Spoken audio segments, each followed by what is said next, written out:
Hey, good morning, good morning. How's everybody this morning? Happy to see you all. Gracious. Let's play this.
Did that for us 14 months ago. 14 months ago.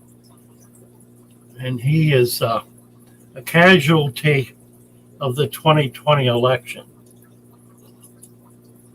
He took extreme umbrage at the election and was disappeared.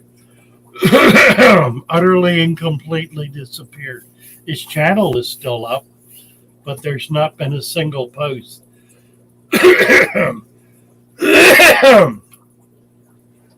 Since that time. And we are the worst for it. Aquatic Conquest was a beautiful artist who produced some magnificent pieces of work for us. Whip's World is here. Hello, Whip's World Casual Aquatics. Thomas Hines made it back for a second round. He says, well, bravo. Bravo, Thomas. After a while, it gets to be a habit. Just trying to clear out the pipes this morning, folks. No biggie. I think the coffee is helping. Oh, mercy. Debbie Russell. Hello, Debbie. How are you? Dane. Sorry. Dane Ritz. Hello, Dane.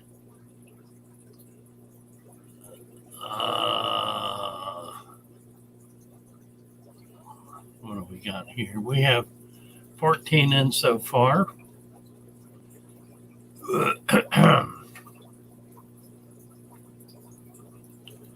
And JBVM PSMTR ADHD. Hello, my lady. How are you? Nice to see you. I'm thinking what I think I ought to do videos by request. I'm kind of doing that by taking clips from these streams and posting them as standalone videos because they're by and large commentary on specific concerns that people coming onto the chat have. But I think I could take it another step and do videos, do a kind of, I don't know, they won't be shorts. They'll be longer than that, probably 5 minutes or so, unless I get onto some kind of rant about specific topics.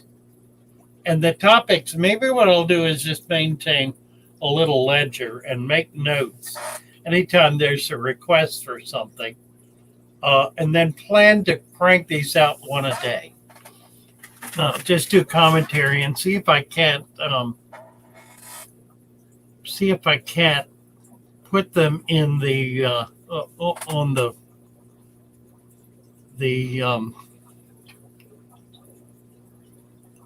the web page, the YouTube page,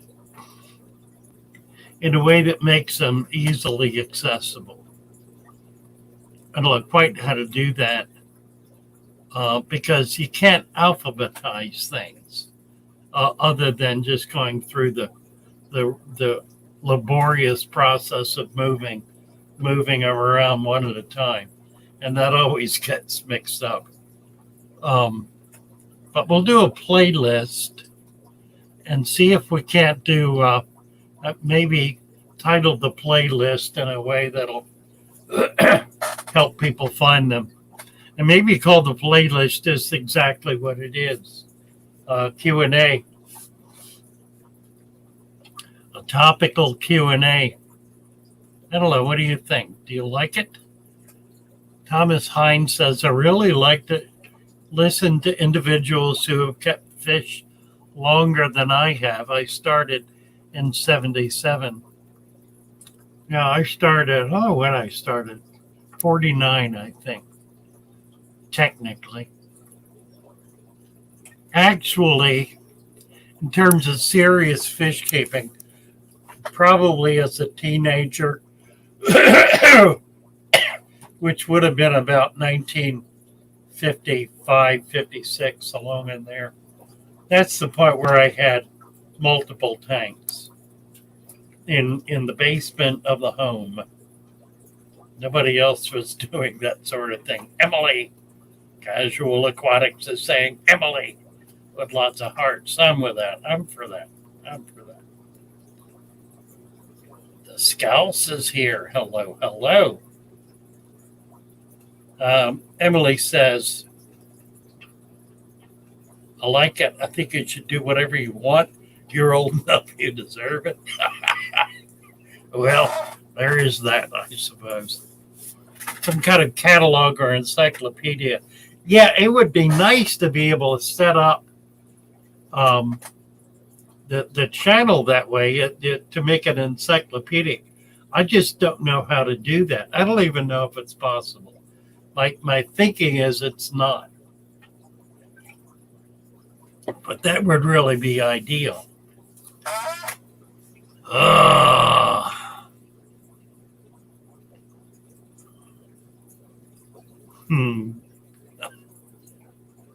Here, Fishy.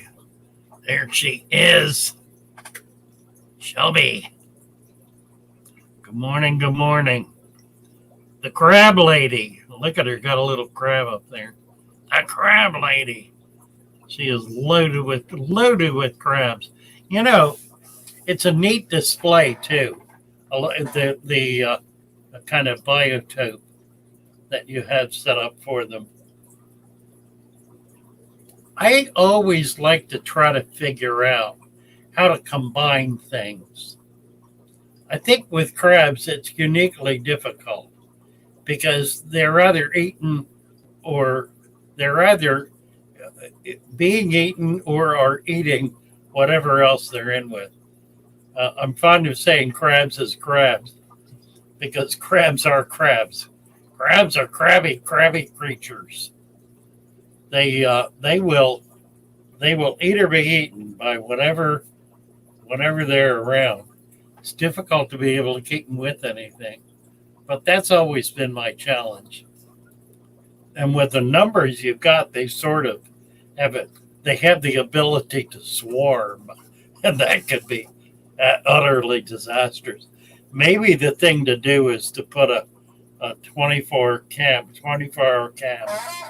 on the crab tank and see how they do. Thomas is asking, are there species of fish that were available 55 to 70s that you don't see anymore? Yeah, there are a few. It's not that they're not around. It's not that they're not available. It's that there's no interest in them. Here's a good example right here. Let's see if I can move a camera to show you. I have a fish in here that I really like, but is hardly ever found anymore. Can't get that further. The keyhole cichlid. Keyholes were one of the early cichlids that came into the hobby. They were in when I was a kid. They were easy to catch, easy to transport, and commonly available. That blue acara is not one. They were not around. The blue acara is a morph. It's a man-made fish. But the keyhole, and they get pretty good size. I mean, they get 4 to 6 inches, and are a very gentle fish. Look at that. Look at that. That's a siren salamander, who's now about 16 inches, I think.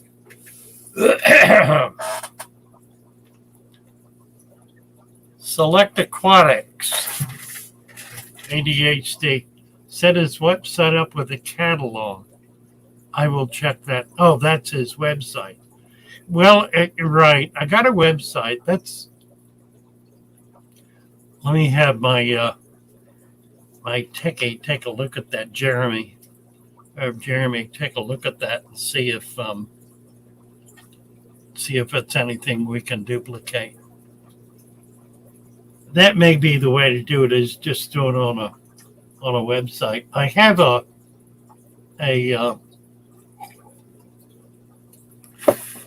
see if I can follow. I have a blog on the website that I haven't started using. That would do. Something else I wanted to mention. One of the fish that I really liked when I was a kid were the tuxedo swords. So a bright red, deep red sword with a black tail. They disappeared. Now, they may have come back recently. A lot of things have. But that was a fish, and there are others that were early morphs or early fish that early on popped up in the breeding population and were carried forward and became some of the more desirable, colorful fish or interesting, unusual fish right from the beginning, from like the 50s, that by the 60s, 70s disappeared. They kind of went out of fashion. And the reason that happens, it's sort of interesting. Farmers are always trying to follow the trend, just like anybody anywhere who's marketing.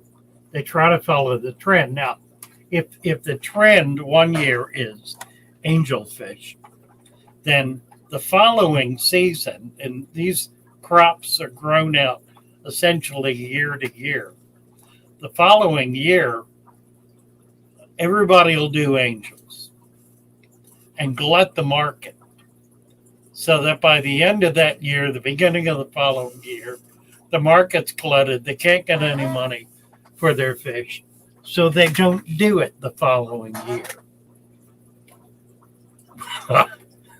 which deprives the market of that product. So suddenly the following year, it becomes the price goes back up. And they play that kind of seesaw. The farmers that have been successful are those who get ahead of the curve, or those who are the trend makers, if you will. They develop a fish, produce it in substantial quantities that nobody else is doing, and pop it on the market. One of the things that has worked against that has been the agglomeration, the centrifugation, whatever you want to call it, of the wholesale industry, which puts the wholesaler then in charge of the process because they are a sole destination, or virtually so, at least for numbers. They can control price, they control volume, they control the market, which puts the farmer in a very deep bind. Now, that's beginning to break down. It's always beginning to break down. It never really seems to break down because what we don't have is what we had in the 50s and the 60s, which is local wholesalers. Every city had a wholesaler. Every city in the country that had more than 2 or 3 fish stores had a wholesaler. When I was a kid in the late 50s, early 60s, there were 47 tropical fish stores in Baltimore City and surrounding environs. 47. Today there's one. Now that's beginning to open up a little bit, but frankly not a lot. I think the impact of the fish fam, as it expands and becomes stronger, is providing opportunities for more people to develop their hobbies in an economically feasible way. Now, that may not mean opening a store, although there are numbers of people who have opened stores. They also are shipping, and that's the foundation for the brick and mortar. The shipping has provided an economic means, a market, allowing people to be able to afford the bricks and mortar that are needed in order to be able to maintain the infrastructure, the tanks, pumps, and so forth needed in order to be able to even hold the animals. So there's some positive movement in that way. It's not really taken hold yet in a way that I think is clear, but there are obvious signs of it. I mean, we see right here on on the fish tube people opening stores, and they tend to be stores that are big, substantial, successful, in which they're doing a lot of shipping.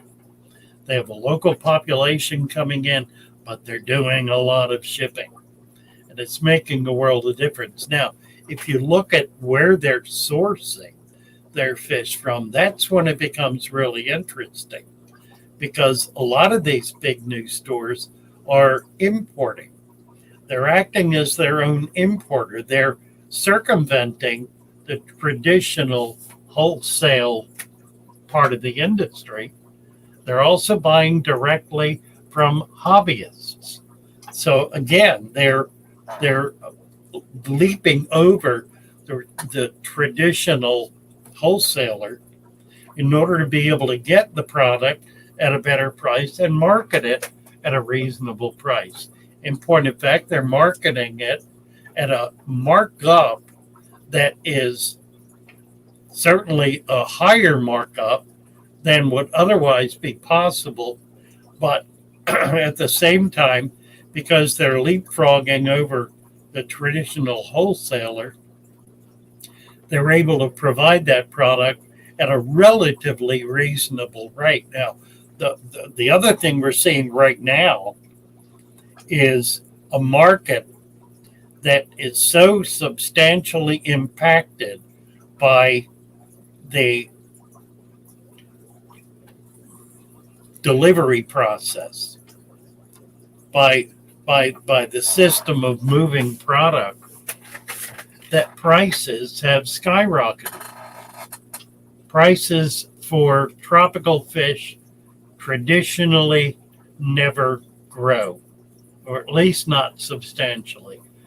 In the 1960s, I was selling pairs of German half-black red guppies. It's a strain that's still available. I like them when they have an iridescent dorsal fin. That's the variable. But these are red guppies with a black tail, usually a fantail, with iridescent highlights. Beautiful fish. It's been around. It's probably one of the few strains of guppies that has been around for 50 years or more. I was selling those in the 60s, raising them in my basement and selling them for $1.25 a pair to local pet shops. The local pet shop was paying me $1.25 a pair for them. They were selling them at $5 a pair. Now, that's stayed at that rate until just a few years ago, a year and a half ago. They're now $15 to $20 a pair, and the wholesalers are getting, or the farmers, if you will, are getting $4 or so. So it's going up. It's going up in a way that probably reflects the inflation, the inflationary dollar, as much as anything. But it also reflects supply chain issues as well. Let's say Thomas Hines, most of the LFS, including the one I partly own, all folded in my area between late 2007 and 2009. Yeah, that was the second wave. The first wave opened in the 50s and 60s and closed in the 70s and 80s. The second wave opened in the 80s to early 90s and closed in the first decade of this century. We're in a third wave now, a third wave of pet shops that are beginning to open up based on new economics, new shipping, new everything. We'll see how this goes. I think what's critical is that we as hobbyists really need to support this. We really need to support these guys who are making an effort to set up an operation that is unique, substantial, that is providing the kind of unique fish. Now, here's the thing: they have a kind of competition that that that essentially cuts the cream off the top, and that's the big box stores. That's not to say when I talk about the cream, that's not to say that these are providing in any way the best product or are serving the best customers. In point of fact, it's just the opposite. They're providing the worst product to the brand new neophyte customer who really doesn't know what to do or how to begin. So we have an industry right now that's owned by Central Pet and others, by mega corporations that are catering to people who have no knowledge of what they're doing. And they're not providing knowledge, they're providing product. Their solution to the knowledge dilemma is to throw product at it, which of course serves the needs of the commercial enterprises, serves the needs of the manufacturers, but it does not serve the needs of the customer. So I think ultimately that's dead end. Ultimately, the big box stores are going to have to go out of the business of providing fish. Now, that's a real serious problem for the big wholesalers, because the big wholesalers are supplying 90% plus of their product to big box stores. As a result, they're constantly reducing the variety of their product line. They're getting more, they're not getting the more risky, more valuable fish in. They're focusing on dropping the price point on the most common fish available. Here's what happens. They buy from two sources. They buy from a European source. That's their secondary source. They buy from an Oriental source, from a Far Eastern source. That's their primary source. They buy a minimum from local source, from Florida farmers, for example. There are Florida farmers bringing product in to local wholesalers, the big wholesalers, on a daily basis. But it does not comprise, as it once did, 50, 60, 70, 80% of their product line. It provides a diminishing amount of their product line. And in point of fact, the local farmer gets squeezed out by the Far Eastern farmer who's willing to sell at a lower price, and the price point drops and drops and drops. That's somewhat compensated for by shipping, but not adequately. So the local farmer is in a diminishing market where their product has less and less desirability simply because of the price point. They can't afford to sell them. A good example of this is bioaquatics, one of the top farms, small farms in the industry anywhere.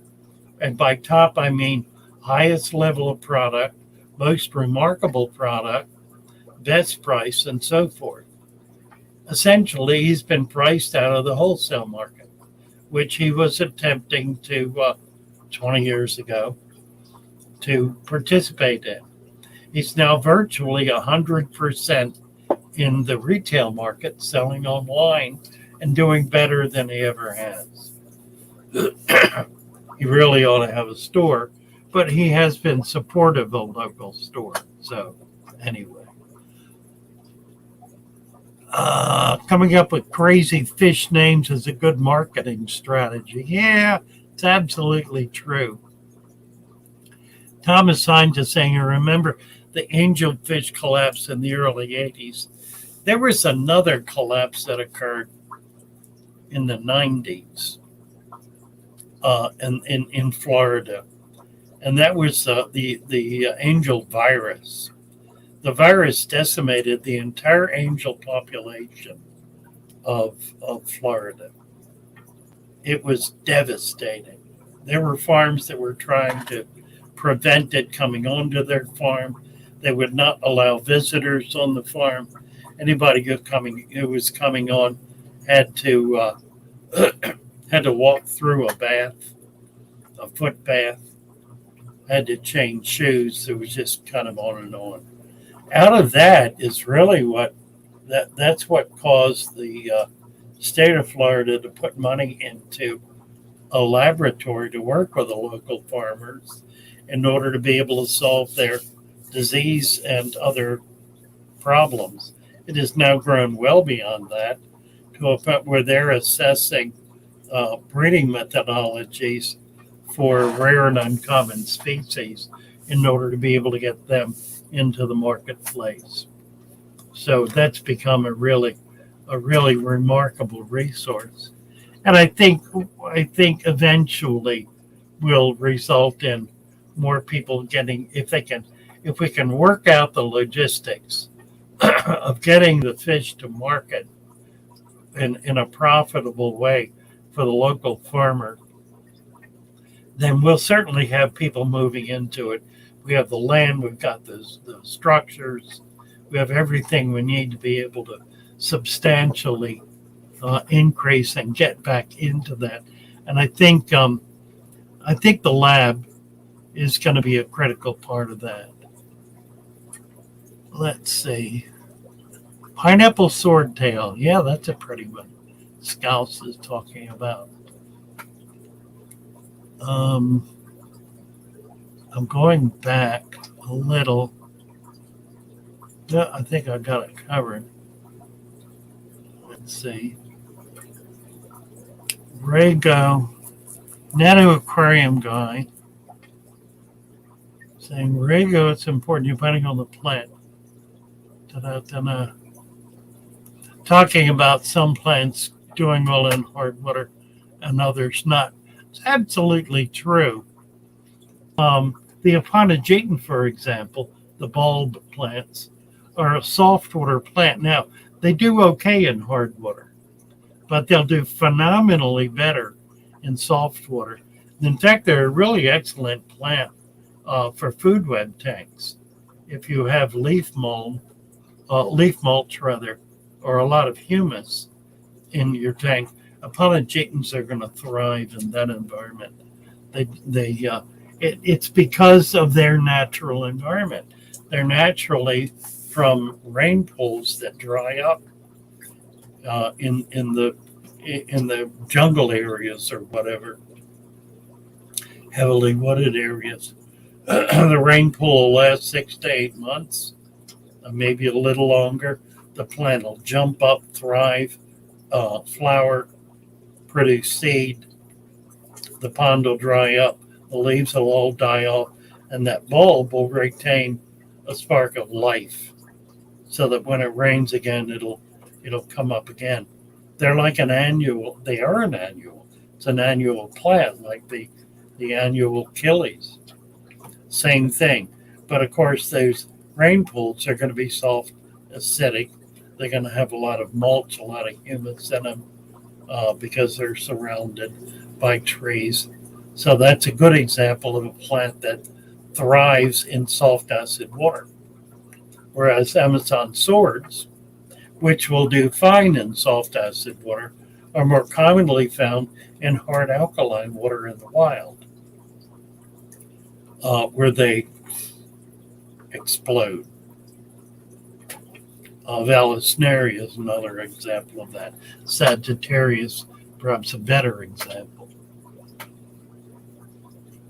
Thomas Hines saying, I go to my LFS, support them, even if a product costs $3 to $5 more.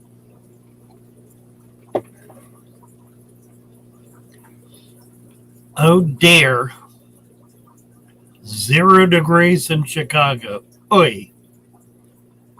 Kenny's here. Hey, Kenny. Nice to see you.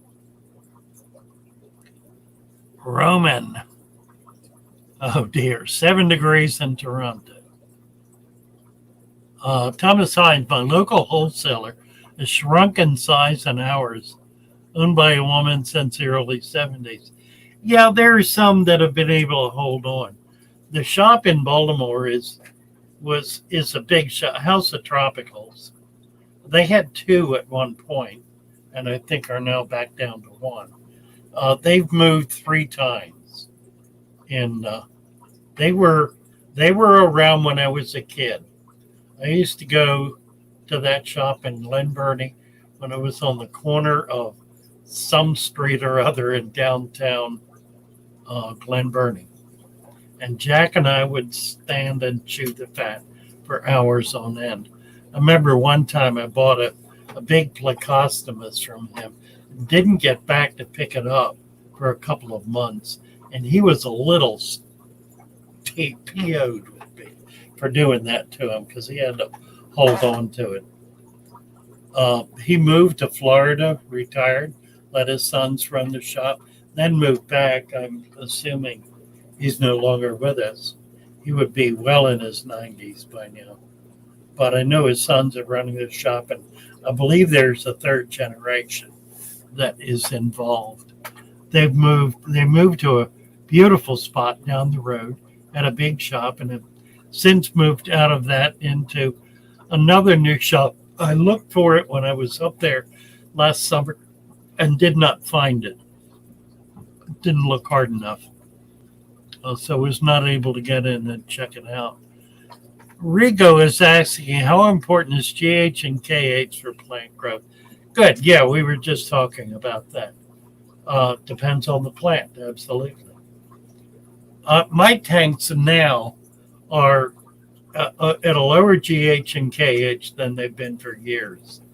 I'm not neutral by any stretch, but my KH is at about 7, my GH at about 50, and that's pretty low for me. pH is 7.2, 7.4, along in there. Let's see. Let me move down.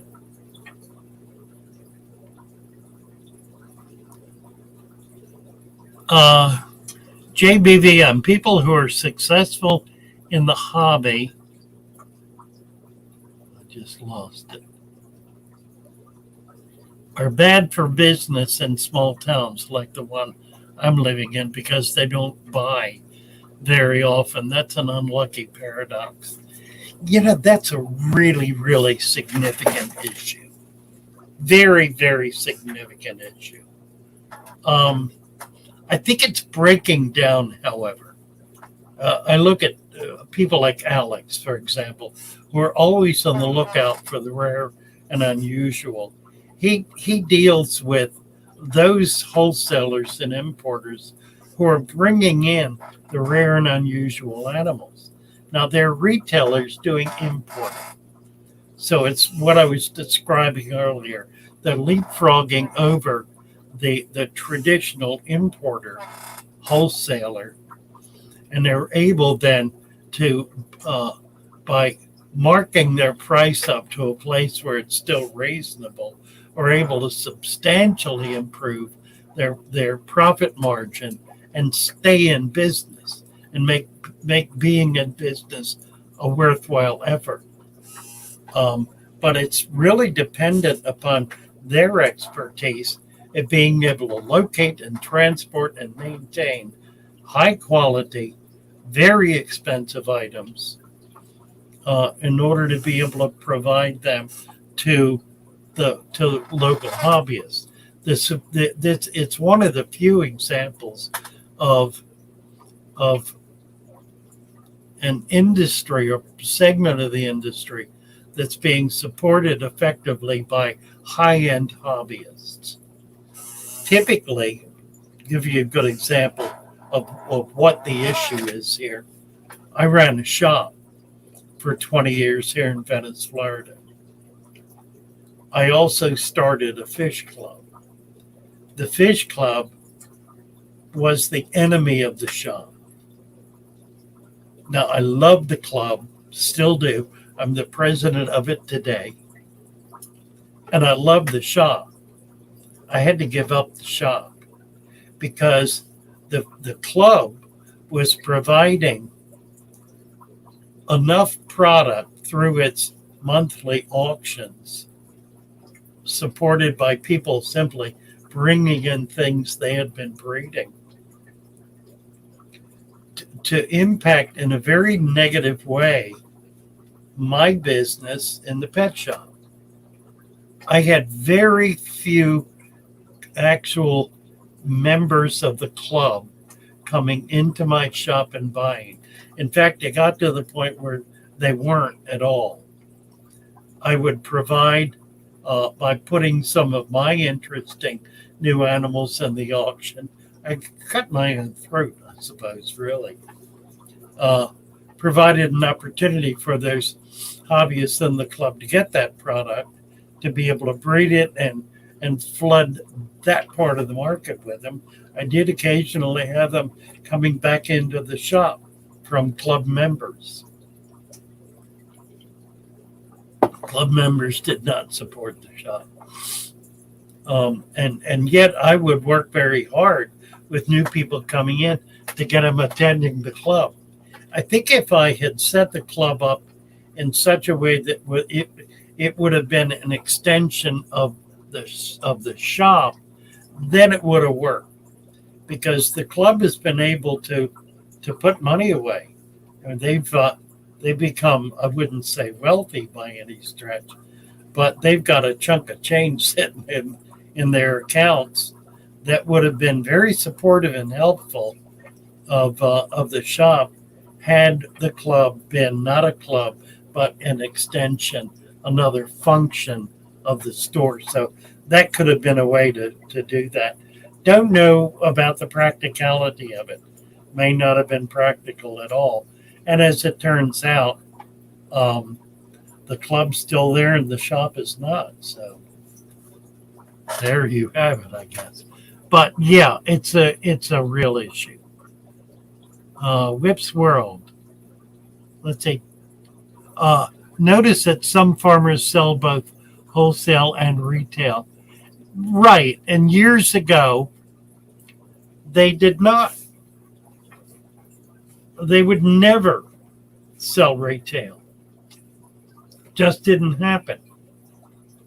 Now they're more or less required to. Just the economics of them raising. Here, I'll give you an example of why. Wholesaler talks with the farmer. Says, I'm going to need 100,000 angels next year. Can you raise that for me? What portion of that? Well, I can do 25,000. Like 2-inch large angels. And so the farmer raises them. Calls up the wholesaler. Says, I got your angels. Oh, great. I could use 5,000 of them right now. Your price point is $1 each. Really can't afford to do that. I can do 50 cents. And then negotiate up to 60, 65 cents. So immediately the farmer, whose price point at $1 covered his costs and provided a profit, is suddenly without a profit. He's covering his costs more or less, but he's not making any money. The following month, I don't need them now. I've still got some left. The truth is, they got a shipment in from the Far East at 50 cents. So it winds up the end of the year. Farmer's stuck with 25,000 angels he couldn't sell. They're sitting in the ponds, taking up space. He can't move them. He starts selling online. He starts listing it as items online and starts selling at retail. Now, the wholesaler doesn't like this, and they may wind up cutting them off or using them where they can.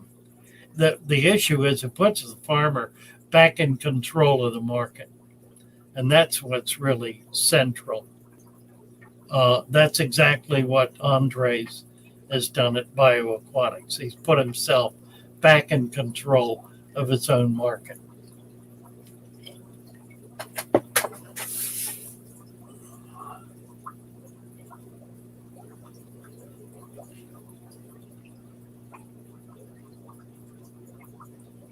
Let's see.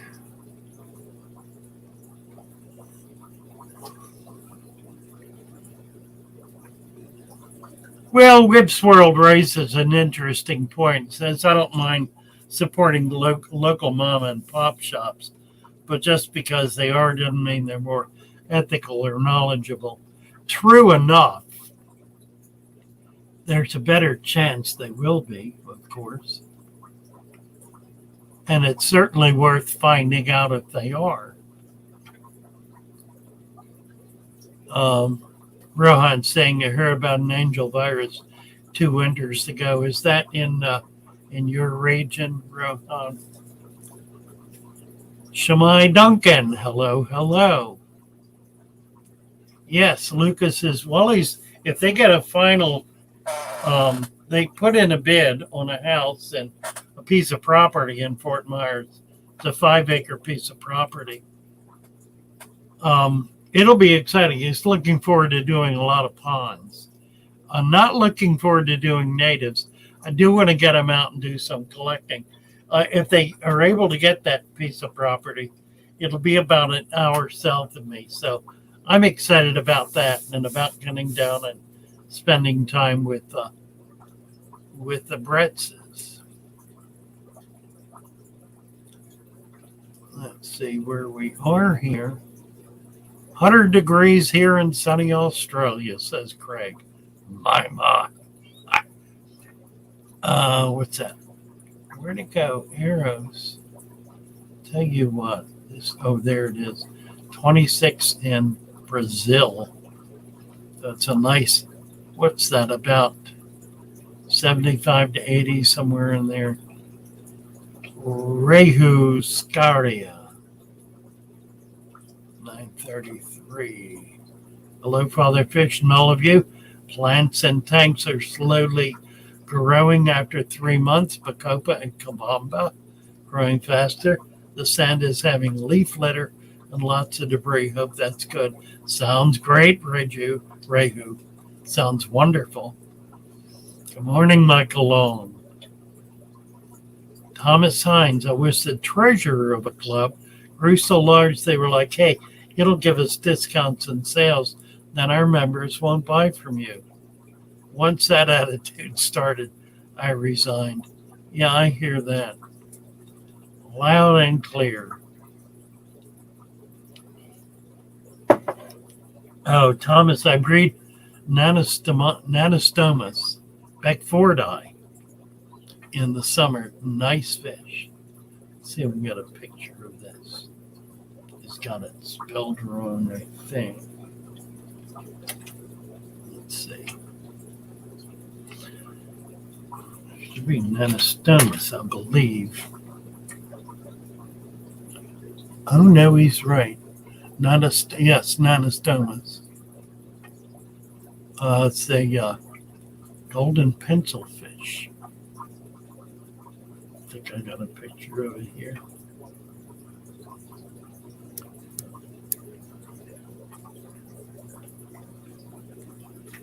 Native from Frozen Poly, South American native, the rivers of Guyana, south to the Amazon basin, up to the Amazon River to the Negro. So it's a Negro fish. Nice. No records in the U.S. This is from 2018, so it's a little dated. Low pencil fish. Pretty little fish. So we got a better picture of one, maybe. Okay, here we go. There we go. There he is. Yes. Nice fish. So you're growing these outdoors, I take it. That's pretty cool.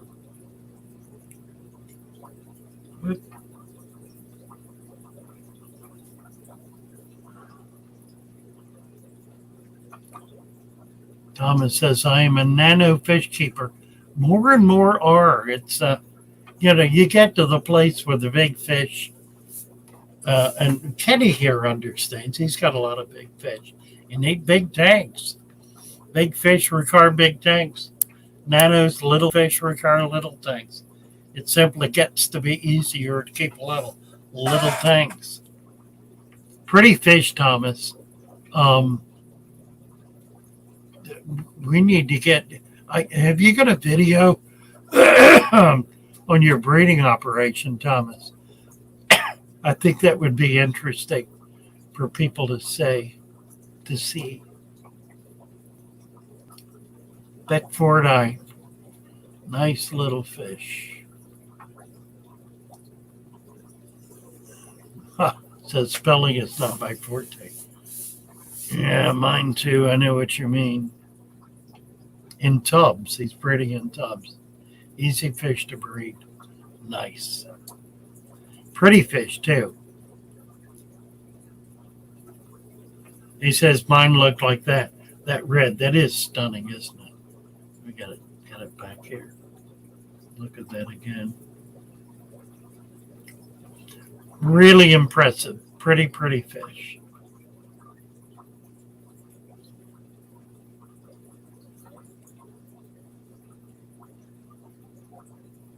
And Kenny said the big fish also take big patience. Yeah, sure enough. I've had my share of them. And at a point like right now, I can't handle big fish. I've got some that get up to 6 inches or so. A few of those. But mostly I've got much smaller stuff. I've primarily nanos. It's just easier giving the space I currently have available. Arrows. Fatherfish, you ever heard of a fish called a sleeper goby? Sure have. Got one in the local river while collecting wild guppies. Yes, it's a very cold fish. It's also a fish that gets quite big. Biggest one I had was about a foot long. And I expect they get bigger.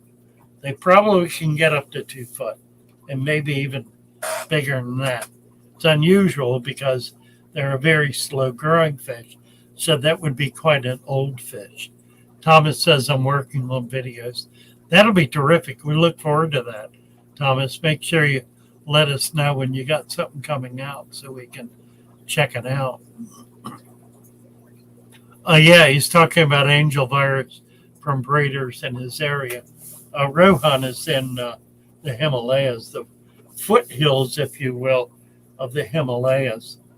And there's a substantial hobby there, as there is everywhere in the world.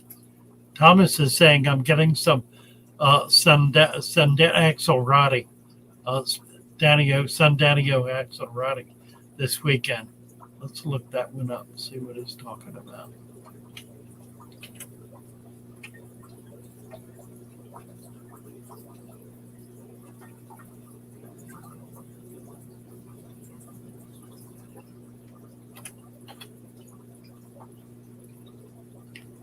Oh, yeah.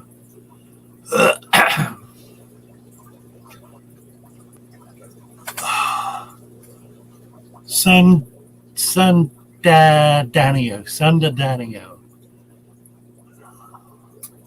There's one. Seriously, fish has. Look at the color on that. That's remarkable. It's kind of a greenish blue with tiny gold flecks all throughout the body. How pretty. Here's another one with a red belly. It says Blue Foxwell. Good, how are you?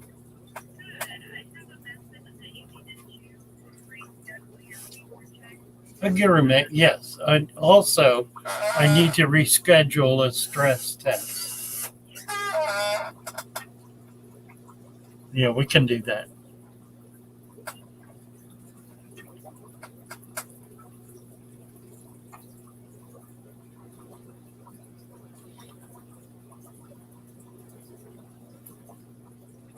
Looks like a lot of color variation on these.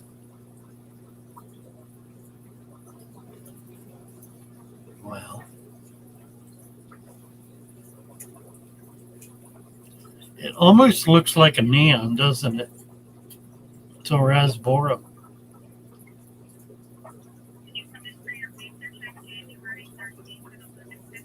I'm sure I can. What day of the week is that? Okay, 113. At what time? 11? 11:15. Pacer. Okay.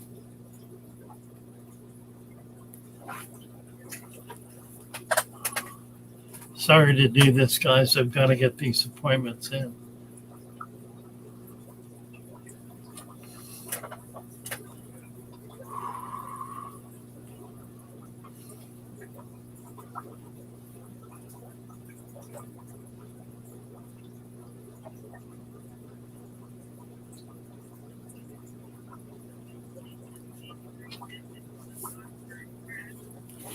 January 5th at 1. I can do that. Okay, wonderful.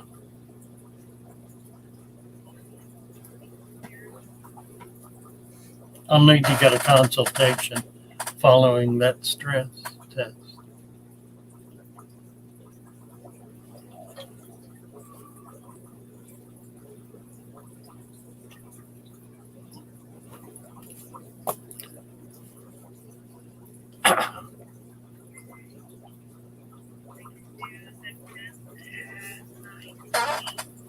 What day of the week is that? Can't do that.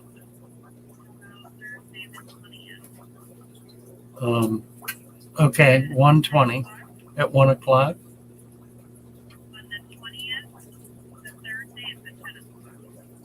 At 10 o'clock, okay. Great, I can do that. Thank you very much. You too. Bye-bye. Well, sorry to do that to you guys. I kind of had to do that. We're getting down to that. I'd like to stay on a little longer, but I need to take a break. If I could put a piece of music on for a moment, I'll be right back.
That's unfortunate. That song was the next in the queue. And of course, I'm going to get a strike for that. Won't be a strike, actually. It'll just be we're going to take any money this video makes and put it to our own purposes. It's a song that some of you probably haven't heard this. Let me just do it. It's kind of neat, and I think you'll enjoy it. Let me play it, and we'll just take the strike. Here we go. I see neons green, red roses too. I watch them swim for me and you, and I sing to my friends. What a wonderful show. Not a singer, but I enjoy it. I see Venice blue and angels white, green growing plants, and keep living sand. And I sing to my friends, what a wonderful show.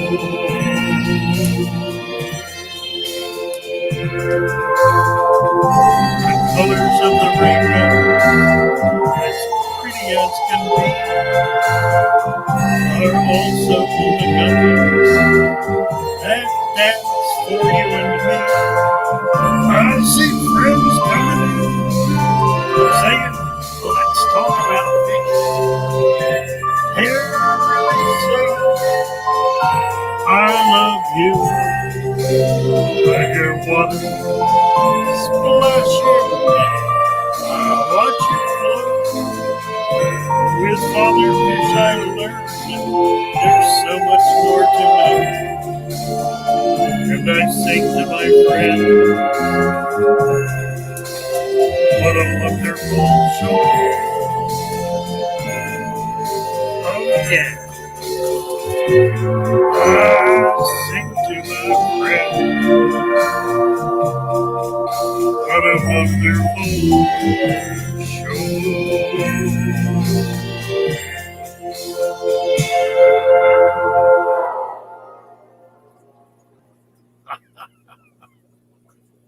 Oh my. Let's see if we can figure out where we're at here. Moon Boots is here. Hey, Moon Boots. Oh my. Scout says woke up to a load of baby bristlenose yesterday. How cool is that? Thomas says the big fish are easier to see. Don't need to take my glasses off or put them on. I have to wear. Where are they? Here we go. Here's my little aid, and I need this if I'm going to see these little guys. So yeah, that's certainly a real issue. Oh, let's see.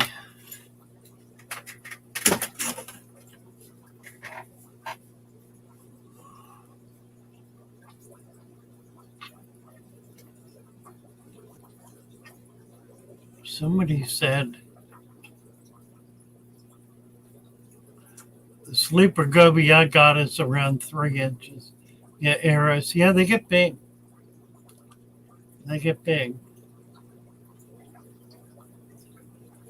Huh.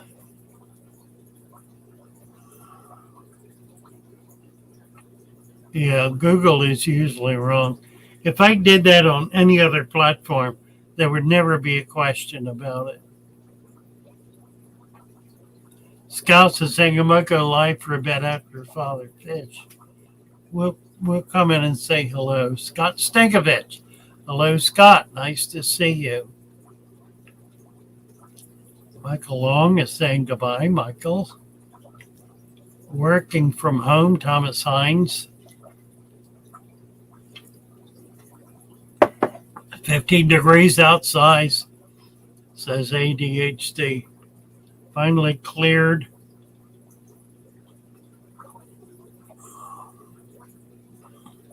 Going to the dump and cleaning out the garage. There we go. And again, thank you and have a great day. Good to be with you.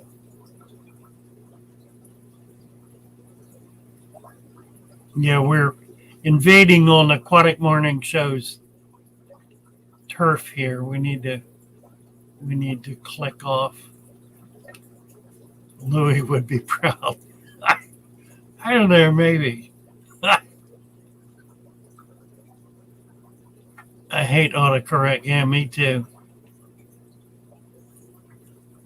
All right, we're down to it, I think.